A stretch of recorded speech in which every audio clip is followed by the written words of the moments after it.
वो जिससे थर्रा उठता है पाकिस्तान, वो जिसका नाम सुनकर दुश्मन मांगता है पनाह, वो जो भेष बदलने में माहिर है, वो जो दुश्मन के नापाक मंसूबे करता है नाकाम। जी हाँ, आज हम जिक्र करेंगे देश के एक ऐसे सच्चे सिपाही का जिसका ट्रैक रिकॉर्ड सुनकर ये अच्छों के पसीने छूट जाते हैं, जिसका नाम सुनते ही पाकिस्तान में बैठे आतंक के ठेकेदारों की हवा खराब हो जाती है। ये वो शख्स है जो दुश्मनों के बीच रहकर भी महफूज रहा, जो उनके काले कारनामों को जानकर उन्हें नाकाम करने में कामयाब रहा। जिस पाकिस्तान का जिक्र आते ही जहन में आतंक और दहशत का अक्स उभरता है, उसी पाकिस्तान में ये शख्स 7 साल तक रहा और उसने वो कर दिखाया जिसे दुश्मन अपनी कब्र तक याद रखेगा। हम बात कर रहे हैं आतंक की दुनिया में रहकर भी जीतने वाले इंडियन जेम्स बॉन्ड की, जो अपना रूप बदलने में माहिर है, जो अपने खास अंदाज से दुनिया का भी यकीन जीतने का महारथी है। आपने जेम्स बॉन्ड की मूवीज जरूर देखी होंगी, और अगर नहीं देखी होंगी तो जासूसी के किस्से कहानियों से जरूर वाकिफ होंगे।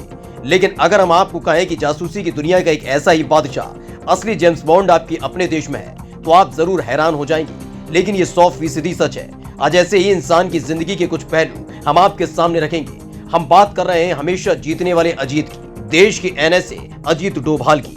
अजीत डोभाल, जिन्हें कोई जेम्स बॉन्ड कहता है तो कोई उन्हें चाणक्य कहता है, किसी के लिए वो बीरबल है तो किसी के लिए सुपर हीरो। अजीत डोभाल ने 37 साल की नौकरी में सिर्फ 7 साल वर्दी पहनी और 30 साल तक जासूसी की। हमेशा खुद को छिपा कर रखा, कई बार भेष बदले, कभी मोची बने तो कभी रिक्शा वाला, तो कभी भिखारी बनकर भीख मांगी, नाम बदलकर दूसरे धर्म के भी बन गए। असंभव को संभव कर दिखाने वाले अजीत डोभाल का जन्म उत्तराखंड की पौड़ी गढ़वाल में हुआ था। प्रधानमंत्री नरेंद्र मोदी के एकदम खास माने जाते हैं और आज देश के NSA हैं। हम आपको डोभाल की जिंदगी का सबसे अहम वो किस्सा बताते हैं जो उन्हें सबसे खास बनाता है।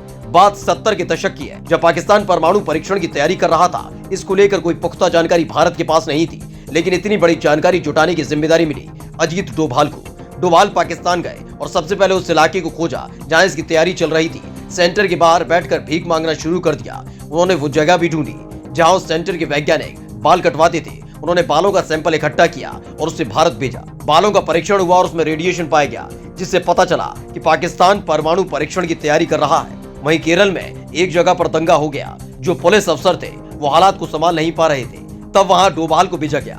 अजीत डोभाल ने ऐसे लोगों को पहचानना शुरू किया जिनकी वजह से दंगे हो रहे थे। सबको बारी बारी से पकड़ा और तुरंत जेल के अंदर डाल दिया। 2 दिन के अंदर हालात कंट्रोल में हो गए।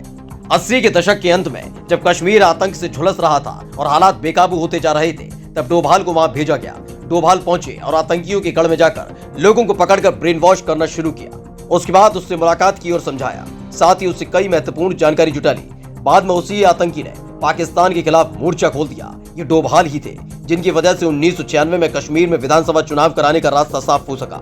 कई बार ऐसा वक्त भी आया जब डोभाल दुश्मनों के शिकंजे में फंसते फंसते बचे, लेकिन अपनी चतुराई और कॉमन सेंस से वो उससे निकलने में भी कामयाब रहे। ऐसा ही एक किस्सा डोभाल ने अपने इंटरव्यू में बताया था। उन्होंने बताया था जिस समय वो पाकिस्तान में थे तो वो एक मस्जिद से वापस आ रहे थे। सड़क किनारे बैठे एक शख्स ने संदिग्ध नजरों से डोभाल को देखा और उसने उन्हें बुलाकर पूछा, क्या तुम हिंदू हो?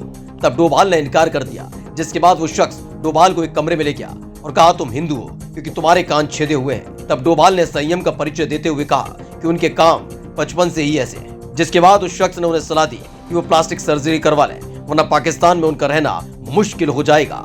डोभाल के ये किस्से महज एक कड़ी हैं। उनके पास इतनी कहानियां हैं, किताब भी कम पड़ जाए। आप भी जब इन किस्सों को जानेंगे तो ये महसूस करेंगे कि जिन जासूसों को हम मूवीज में देखते हैं वो डोभाल के आगे कुछ भी नहीं है, और यही है हमारे असली हीरो। चैनल को सब्सक्राइब जरूर करें।